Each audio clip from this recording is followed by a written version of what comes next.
Samuel Azzopardi, is-Sindku tar-Rabat li nstab ħati li saq xurban qed jinsisti li jbiddel il-Maġistrat f'kawża ta' libell li fetaħ kontra l-Ministru Anton Refalo.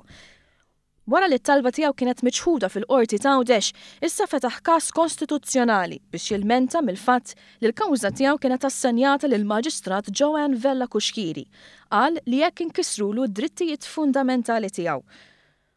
Dan għaliex fil-passat Vella Kuxkiri kienet kandidat tal-Partit Laburista. Però meta saret l-ewwel talba fil-qorti, l-avukat tiegħu Jason Azzopardi għamela ċara li ma kienx ikollu diffikultà bil-Maġistrat Paul Coppini, ex-kandidat nazzjonalista. L-aġir tal-avukat Jason Azzopardi li nserta wkoll huwa l-kelliem tal-Ġustizzja tal-Partit Nazzjonalista qed qajjem ħafna mistoqsijiet fil-kurituri tal-qorti, anke għax diġà hemm sentenzi li tkellmu b'mod ċar dwar ċirkostanzi simili.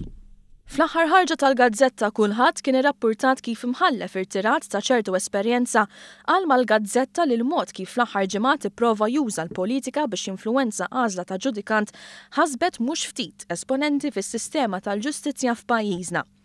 Iżda iktar minn hekk hemm sentenzi tal-qorti li jġibu fix-xejn l-argument legali ta' Jason Azzopardi.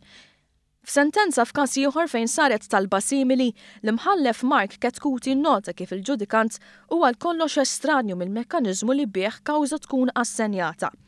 Il-qorti kienet fakret ukoll kif ġudikant għandu responsabilità akbar u b'obbligu solenni li għalih jikkommetta ruħu b'ġurament, ipoġġi fil-ġenb kull opinjoni jew fema personali biex b'kuraġġ, b'saħħa u b'kuxjenza safja iqis li ssir ġustizzja sa fejn tippermettilu l-liġi.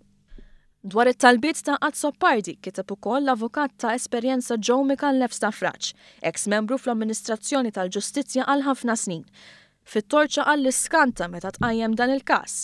Fisser kif kien hemm tiżwieqa ta' politiċi li servew u għadhom iservu l-ġustizzja u dan miż-żewġ partiti, bl-avukat Micallef Staffraċ jagħti eżempju tagħhom.